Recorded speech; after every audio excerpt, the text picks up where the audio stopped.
वर्तमान परिस्थिति से बाहर निकलने का एक ही प्रमुख मार्ग है, ईश्वर की भक्ति।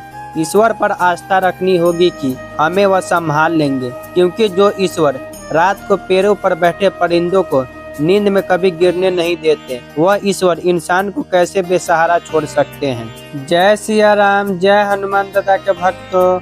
मेरा नाम विश्वजीत है।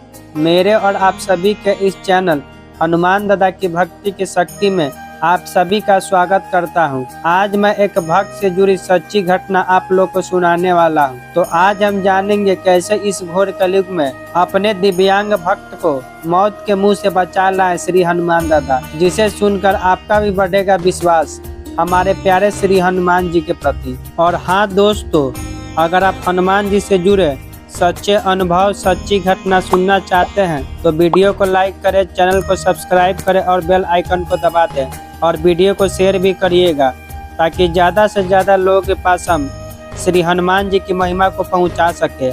तो आप लोगों से रिक्वेस्ट करता हूं कि आखिर तक इस वीडियो को जरूर देखिएगा। और हाँ दोस्तों, आप लोग के पास भी श्री हनुमान दादा से जुड़े सच्चे अनुभव, सच्ची घटना हो तो आप मुझे ईमेल कर सकते हैं। मेरा ईमेल ID vk856972@gmail.com है।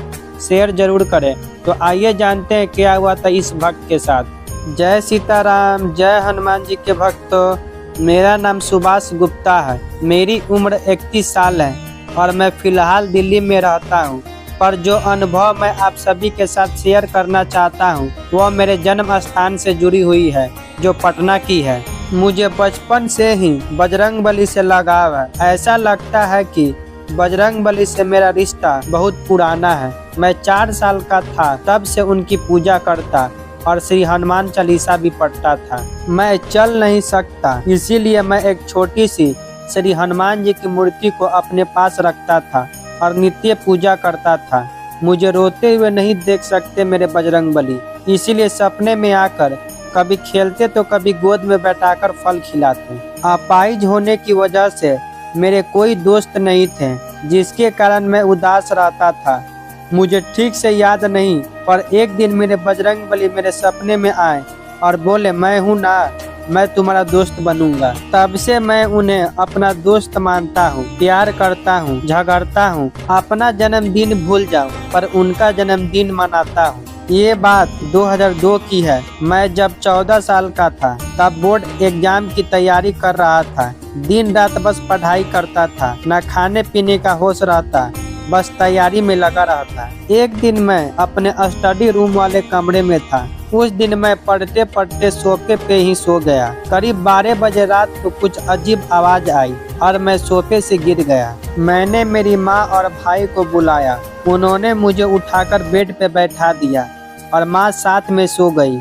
कुछ दिनों बाद मुझे अचानक बुखार आ गया और खांसी भी। मैंने ध्यान नहीं दिया क्योंकि मेरे एग्जाम आने को थे। बस पढ़ता गया, लेकिन ज्यादा बीमार होने की वजह से माँ बोली, एक बार डॉक्टर को दिखा लो। मेरे साथ वाले घर में ही डॉक्टर का क्लिनिक था, वो रेंट पे रहते थे वहाँ। मैंने उन्हें दिखाया, उन्होंने दवा दी, लेकिन आराम नहीं मिला।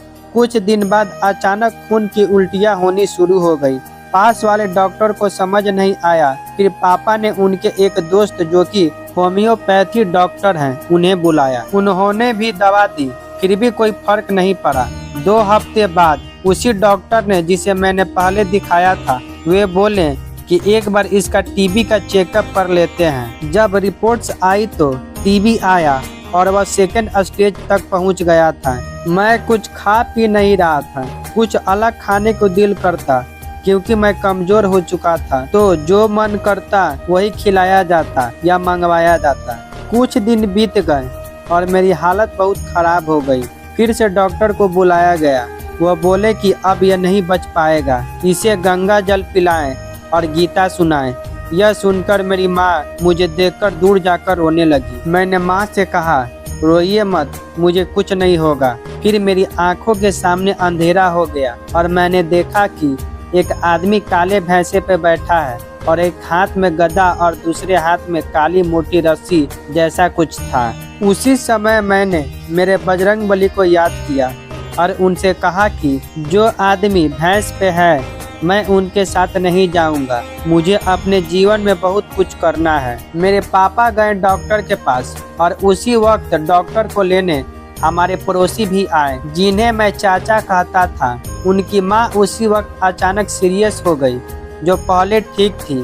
पापा ने कहा कि पहले उनको देख लीजिए। डॉक्टर उनके पास गए और कुछ देर बाद मेरे पास आए और बोले कि उनकी माँ अब नहीं रही और मैं तब तक थोड़ा नॉर्मल हो गया था और डॉक्टर दवाई देकर चले गए। मुझ में इतनी शक्ति नहीं बची थी कि मैं श्री हनुमान चालीसा पढ़ सकूं।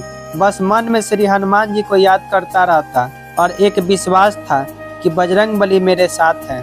लेकिन मैं एक मंत्र का जाप जरूर करता था, जो कि है मनोज एवं मारुत तुल्य वेगम जितेंद्रियम बुद्धिमता वरिष्ठम वतात मंज वानर यूथ मुखम श्री राम दूतम शरणम प्रपद्य। एक दिन मुझे सपना आया कि कहीं एक श्री हनुमान जी का मंदिर है, जहाँ नदी भी है और सिर्फ हवन की राख से श्री हनुमान जी की प्रतिमा बनी हुई है। मैंने उस सपने के बारे में मेरे भैया को बताया, तो भैया ऐसी जगह खोजने लगे, तो वह जगह मिल भी गई। पता किया तो मालूम हुआ कि जो सपने में बताया गया वही हुआ था।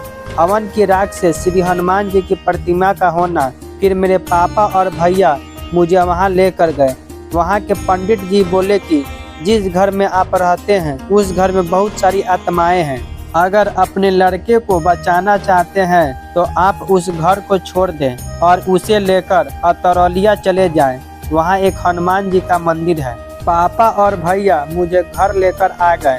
पापा ने पता किया तो पता चला कि जहाँ हमारा घर है वहाँ अंग्रेजों के ज़माने में फांसी देते थे। अंग्रेज लोगों ने करीब 1000 से भी ज़्यादा लोगों को फांसी दी थी। फिर पंडित जी के कहे अनुसार हम अतरौलिया गए, तो वहाँ के पंडित जी बोले यह बच कैसे गया, बहुत भयानक आत्मा का साया है इस पर। कुछ महीने वहाँ रहने के बाद थोड़ा आराम हुआ, लेकिन बीमारी से राहत नहीं मिली।